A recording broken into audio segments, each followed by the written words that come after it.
मैं सरताज आलम, खबर 7 से। हम लोग उत्तराखंड की हल्द्वानी में आज एक खास दिन है। खास यूँ है कि नैनीताल लोकसभा सीट से सांसद हैं अजय भट्ट, उनकी बेटी की शादी है।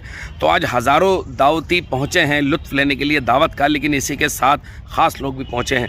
जी हाँ, सभी लगभग VIP उत्तराखंड के यहाँ पर हैं, सभी मंत्री यहाँ पर हैं, मुख्यमंत्री धामी भी हैं और उनके साथ सबसे ख़ास चेहरा है यहाँ पर रक्षा मंत्री राजनाथ सिंह। तो आइए चलिए चलते हैं और मुबारकबाद से लेकर के तमाम चीज़ें आपको दिखाते हैं। लेकिन आज उनसे कई सवाल भी होंगे। उत्तरकाशी सिलक्यारा में 41 मजदूर फंसे हैं, उस पर भी उनसे बात करेंगे। और 5 राज्यों में भी चुनाव हुए हैं, तो उनके आगे की रणनीति क्या है उस बारे में भी बात करेंगे। तो चलिए आपको अजय भट्ट जी की बेटी की शादी में लेकर चलते हैं।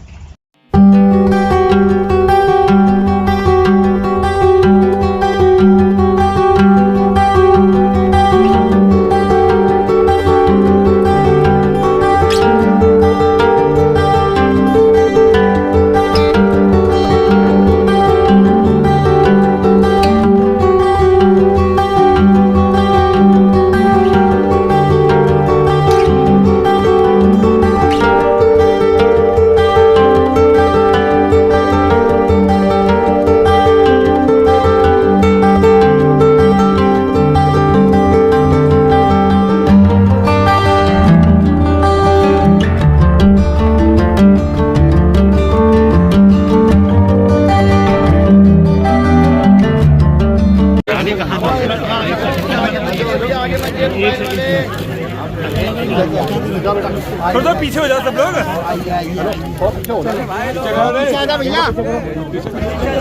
चलो आगे चलो भाई,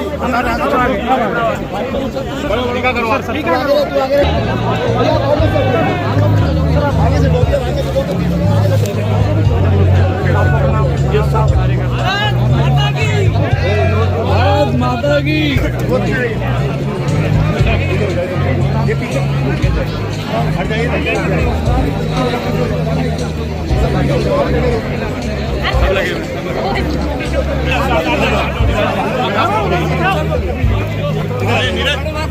सब लगे ना मैं रुकूंगा।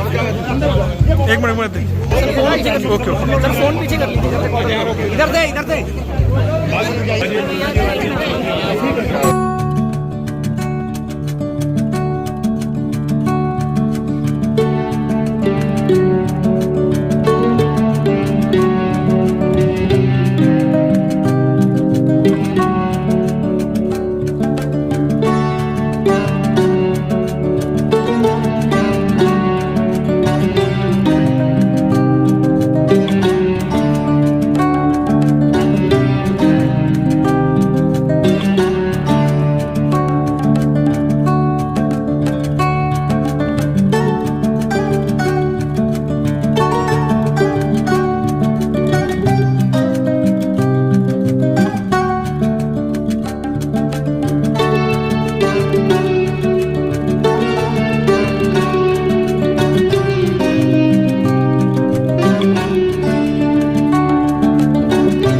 मंत्री जी। इसके अलावा टनल में कई लोग हमारे फंसे हैं, 14 दिन के आसपास हो गए, अभी नहीं निकल पा रहे। कितनी उम्मीद है? नहीं। और कब तक निकलने की है? हमारी पूरी सरकार ही नहीं, सारा देश चिंतित है।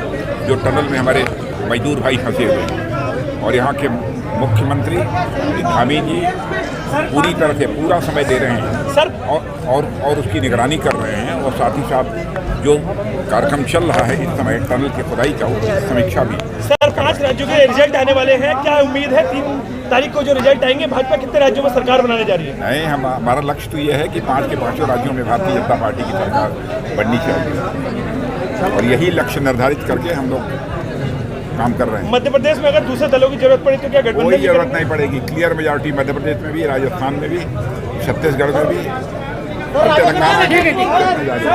उत्तरकाशी में अभी तक 15 दिन से ऊपर हो चुके हैं, वहाँ क्या स्थिति है और आगे को लेकर क्या प्लान तैयार किया जाता है? उत्तरकाशी में हर संभव प्रयास किया जा रहा है और अब अंतिम चरण में है जो भी ऑपरेशन है और हमें पूरी आशा है कि जल्दी ही इसको सफलता मिलेगी और जल्दी ही ये लोग हम बाहर निकालने में कामयाब होंगे। सर ऐसा तो नहीं है कि कहीं सेना की मदद लेनी पड़ रही है? ठीक है, सेना भी वहाँ उपलब्ध है, लेकिन ये टेक्निकल मामला है, इसलिए जो लोग टेक्निकल हैं, जो इस काम के माहर हैं, विदेशों से भी एक्सपर्ट आए हुए हैं, वो लगे हुए हैं। और क्योंकि पूरा देश इसमें लगा हुआ है, हर विभाग, भारत सरकार, प्रदेश सरकार सभी लगे हुए हैं, तो सेना भी उसी का हिस्सा है। ज़रूरत पड़ेगी तो उनकी सेवाएं भी ली जा सकती है। परिवार के लोग भी चिंतित हैं, उनको भी उम्मीद है कि कब तक निकलने को उम्मीद है, क्या उम्मीद लगाई जाता है? मैंने बताया आपको कि जल्दी ही अब संभावना है, जल्दी ही सफलता मिलेगी। सर इन्वेस्टर मीट को तो साथियों, अजय भट्ट जी की बेटी की शादी में देखो हमने आपसे कई की बात कराई और उन्होंने स्पष्ट तौर पर मुबारकबाद के साथ साथ उत्तराखंड के बारे में भी हम लोगों ने बात की। विशेषकर उत्तरकाशी में जो सिलक्यारा में 41 मजदूर फंसे हैं टनल में, उसके बारे में उन्होंने स्पष्ट तौर पर कहा कि किसी मजदूर की भी जान जाने नहीं दी जाएगी, उनकी पूरी मदद की जाएगी। उसके साथ साथ 5 राज्यों में चुनाव को लेकर के भी उन्होंने बड़ी बातें की, ये आपने भी जाना और देखा। साथियों, इस शादी में सभी आम और ख़ास यहाँ पर थे और हज़ारों लोगों की दावत थी, लोगों ने दावत का लुत्फ़ भी उठाया। और विशेष तौर पर हल्द्वानी में आज बड़ा जमावड़ा था वीआईपी का, क्या अधिकारी क्या मंत्री सभी लोग शामिल थे। तो साथियों, आपने हमारी ये लाइव कवरेज देखी और इसमें आपको ये कैसे लगी बताना ना भूलें और इसमें लाइक शेयर और कमेंट ज़रूर करें। साथियों, मैं चलता हूँ, मैं आपका दोस्त, आपका भाई, मैं सरताज आलम, खबर 7 हल्द्वानी।